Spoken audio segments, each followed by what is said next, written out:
Buenas tardes a todas y todos. Hoy vamos a hablar de algo tan importante como es la evaluación.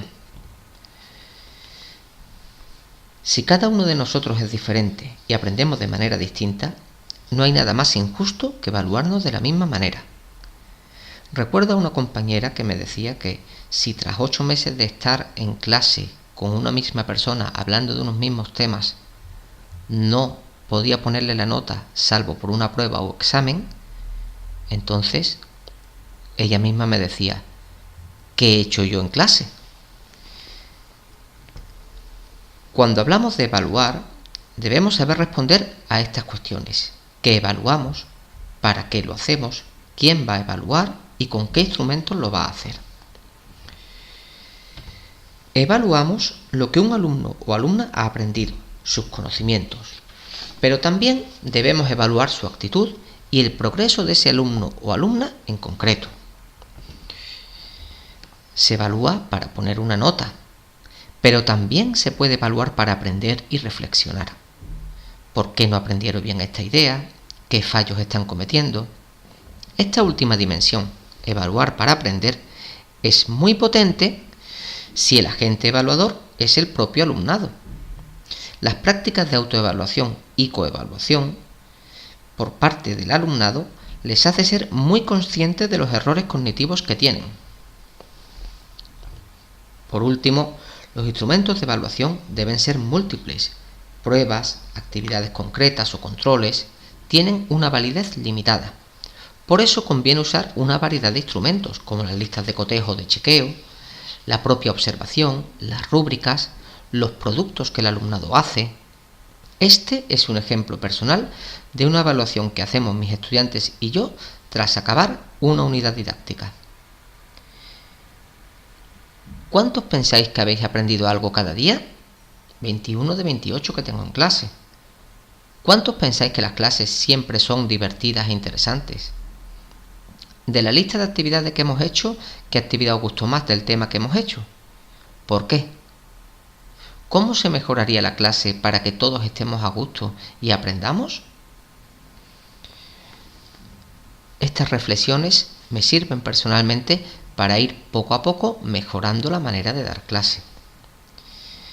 En otra ocasión, mis estudiantes en grupo debían hacer un mapa mental que resumiera lo estudiado en el tema de materiales.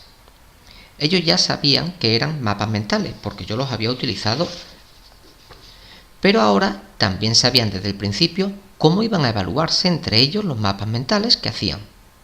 Este hecho no solo les llevó a hacerlos muy bien, sino que generaba un aprendizaje más rico. Aún me acuerdo de esos grupos debatiendo si las propiedades dependían también de cómo estaba formada la materia. He visto también y utilizado rúbricas en ejercicios muy pautados, por ejemplo ejercicios de matemáticas, donde se evalúa no solo el resultado, sino también el procedimiento. Un ejemplo de lista de chequeo está aquí. Sirve para evaluar el dibujo del sistema digestivo hecho por un compañero o compañera, pero también para aprender los detalles importantes que deberá tener en cuenta cuando realice el dibujo posteriormente. Ejemplos parecidos están en la coevaluación de un dictado, donde ellos mismos se fijan en las faltas de ortografía que ha tenido el compañero o compañera y las aprende. Personalmente, en secundaria y especialmente en bachillerato, también quiero acostumbrar a mi alumnado a que hagan exámenes. Para ello suelo hacer 2 o 3 modelos de dificultad similar y los reparto aleatoriamente junto a exámenes específicos al alumnado con adaptación curricular significativa. Así me aseguro que cada uno aprenda a rendir en los exámenes según el nivel que se le pueda exigir. No quiero acabar sin mencionar una práctica muy poco usada, pero que ayuda a reflexionar sobre la práctica educativa. Se trata de analizar las notas medias del grupo en comparación con las que obtiene otros grupos de alumnado, como por ejemplo el alumnado gitano o clasificado por género o aquellos con dificultades de aprendizaje. Esta gráfica es de mi curso de segundo C del curso pasado y tiene las calificaciones medias de mi materia tras el primer trimestre. El grupo entero, que eran 27 estudiantes, obtuvo un 5,33 de nota media. Si comparo lo obtenido por los niños, que era un 5,42, y por las 8 niñas, 5,13, no hay una diferencia estadística significativa. Menos aún contando las medias de 5 extranjeros que había en clase, un 5,20. Pero llega a haber medio punto de diferencia si considero los 10 estudiantes que presentaban dificultades de aprendizaje. ¿Qué puedo hacer ahora?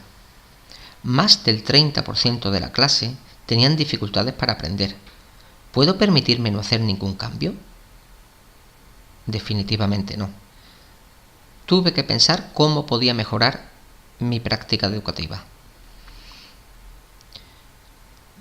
En primer lugar, me acerqué a esos estudiantes para conocerlos mejor, comprender qué dificultades tenían, advertir si estaban bien integrados en clase, sus emociones, y también conocer cuáles eran sus puntos fuertes y cómo podía diseñar actividades del currículo que incidiera en esos puntos fuertes que tenían.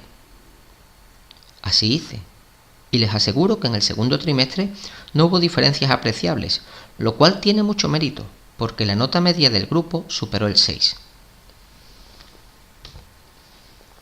Te propongo ahora 2 tareas para que elijas la que más se adapte a tus necesidades. Por un lado, me gustaría que hicieras alguna de esas estrategias de coevaluación interpares que hemos visto, u otra similar, y que compartas esa experiencia en el foro. La segunda tarea sería realizar un análisis de cómo van progresando algunos grupos de 5 o más estudiantes que tengas en clase. Ya hemos hablado minorías étnicas, dificultades de aprendizaje, por género, en comparación con el grupo total.